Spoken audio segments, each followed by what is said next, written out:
Hello दोस्तों। तो आज हम लोग बात करेंगे निफ्टी के नए सितारे के बारे में जिसका नाम है टाटा कंज्यूमर प्रोडक्ट्स। तो इस कंपनी के बारे में मैं आपको एक बहुत ही इंटरेस्टिंग स्टोरी बताने वाला हूँ आगे वीडियो में। और इसके एक लेटेस्ट न्यूज़ डेवलपमेंट के बारे में भी हम लोग बाद में बात करेंगे।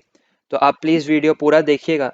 और ऐसी और भी स्टोरीज़ के लिए आप प्लीज़ लाइक शेयर और सब्सक्राइब कीजिए ताकि मैं आगे भी और ऐसी चीज़ें बता सकूँ आपको।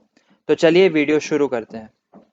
तो जैसा कि आप जानते ही होंगे कि टाटा कंज्यूमर इंडिया में सबसे फेमस कंपनीज में से एक है और इनके प्रोडक्ट्स काफ़ी पॉपुलर हैं। जैसे टाटा टी हो गया, इसमें भी प्रीमियम है और अग्नि है। और ग्रीन टी में आपके पास टेटली हो गया जो भी इनका ही ब्रांड है। और टाटा कॉफ़ी हो गया। तो ये सब काफ़ी पॉपुलर है और इंडिया में टी सेगमेंट में ये लोग लार्जेस्ट प्लेयर हैं बाय वॉल्यूम।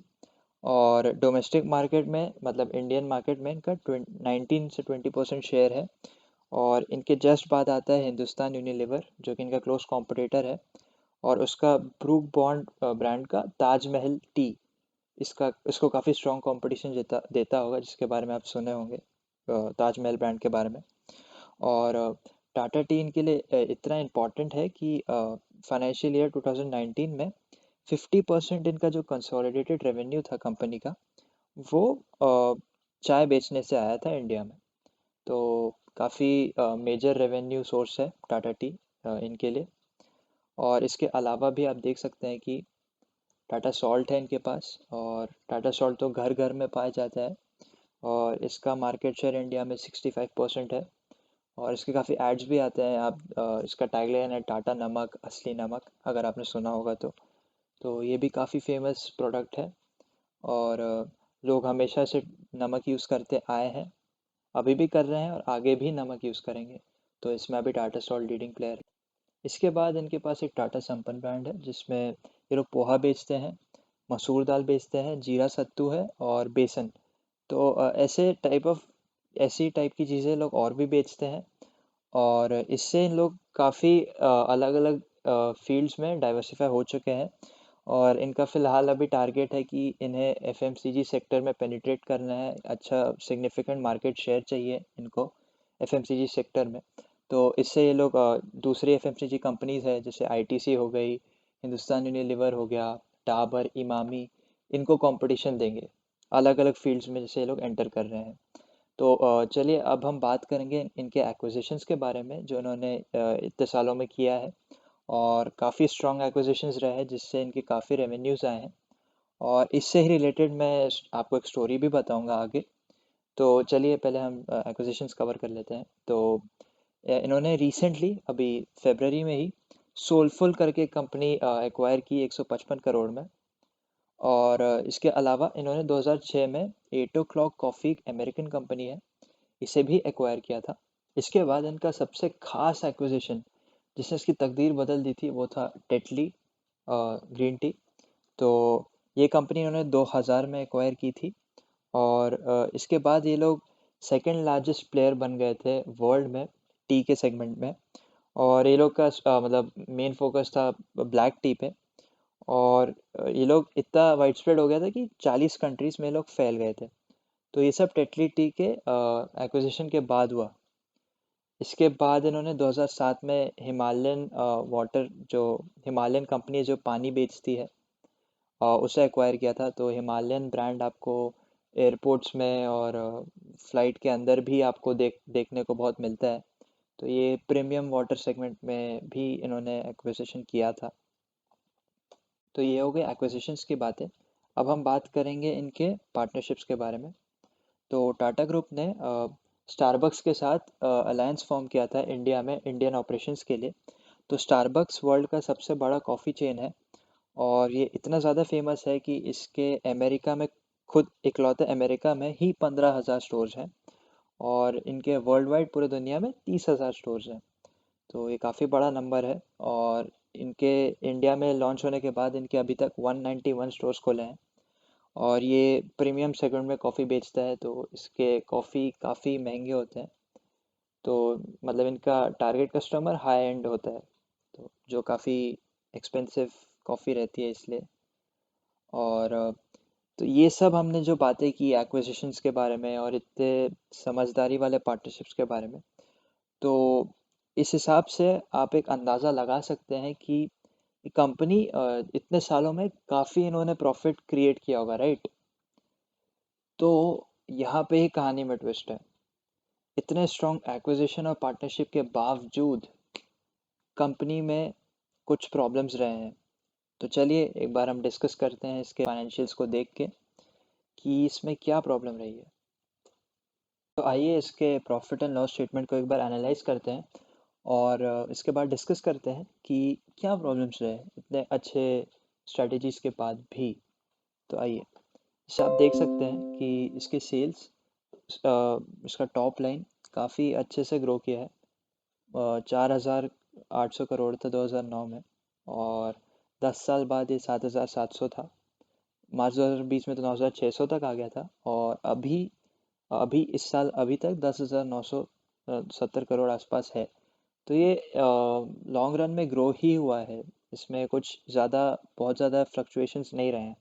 बट अगर आप इसका पैट देखें तो यहाँ पे चेंजेस आपको बहुत ज़्यादा एविडेंटली दिखेंगे।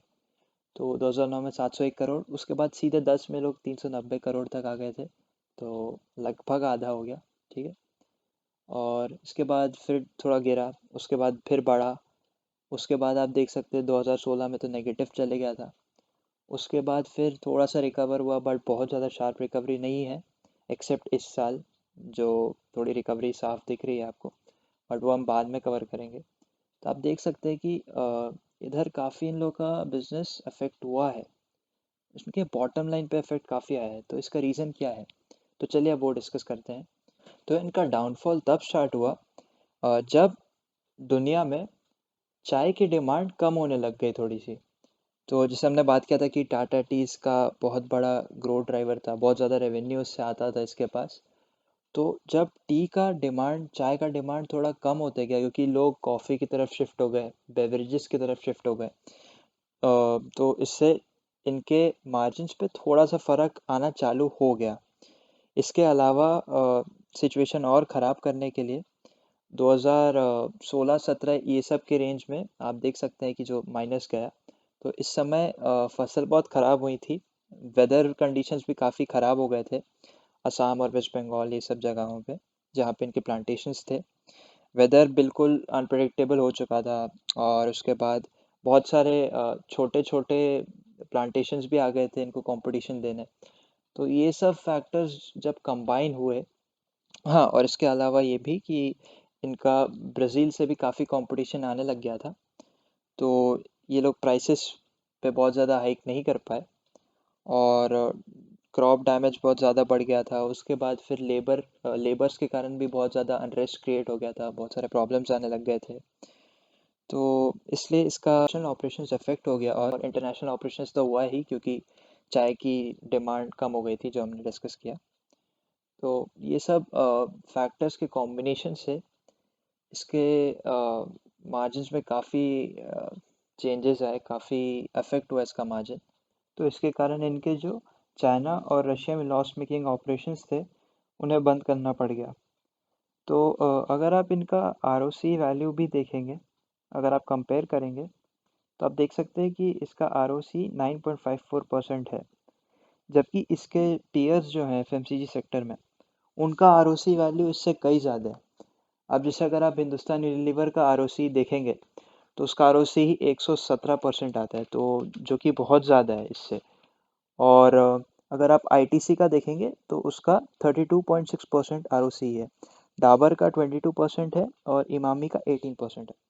तो सीधे इससे डबल है। तो इनका जो आरओसी है वो इनके पीएस से काफ़ी ज़्यादा कम है, तो ये ध्यान रखने वाली बात है। तो चलिए अब हम अभी तक पास्ट के बारे में बात कर रहे थे, तो अब करंट सिनेरियो और फ्यूचर के बारे में बात करते हैं।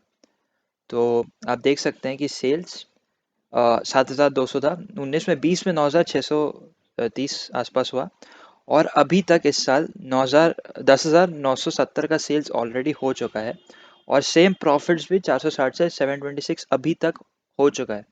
तो ये इतना राइस कैसे आया? तो कोरोना वायरस के महामारी इस कंपनी के लिए काफ़ी अच्छी साबित हुई, क्योंकि इनके जो भी प्रोडक्ट्स थे वो एसेंशियल गुड्स में आते थे। तो एसेंशियल गुड्स में आने के कारण इनकी सेल्स और बिक्री थोड़ी ज़्यादा हुई और इसलिए इनके नंबर्स आप देख रहे हैं कि इतने अच्छे हो गए हैं इस साल। और इनके एमडी ने ये भी कहा है कि अभी ये लोग अपना जो रीच है, अपने ब्रांड का रीच रिटेल आउटलेट्स में, तो ये 2-3 साल के अंदर ये लोग वो रीच डबल करने का प्लान कर रहे हैं।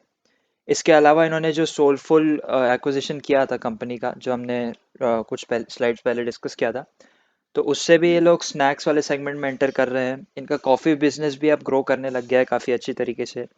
उसके बाद जो इनका टाटा संपन्न बिजनेस है, वो भी डबल डिजिट ग्रोथ्स का विटनेस कर रहा है। और इन्होंने इनोवेशंस में भी काफ़ी एफर्ट्स डाले हैं रिसेंटली। और जैसे कि टाटा कंपनी अभी बिग बास्केट को एक्वायर करने की जो बात चल रही है, तो उसके बाद इनका ऑनलाइन ब्रांड प्रेजेंस भी ज़्यादा बढ़ जाएगा, क्योंकि बिग बास्केट टाटा के प्रोडक्ट्स को और ज़्यादा प्रमोट करेगा। तो आप एक्सपेक्ट कर सकते हैं कि ऑनलाइन प्रेजेंस भी इसकी काफ़ी अच्छी हो जाएगी। और इसके बाद एक न्यूज़ है जिसके बारे में हमने बात की थी कि हम आपको बताएंगे। तो ये लेटेस्ट न्यूज़ भी आप देख लीजिए कि टाटा कंज्यूमर रिसेंटली 2 अप्रैल को इन्होंने एग्जिट अनाउंस किया है अपने जॉइंट वेंचर फर्म से। तो वो लोग अपना स्टेक बेच रहे हैं अपने पार्टनर को, जो कि हैरिस टी कंपनी है।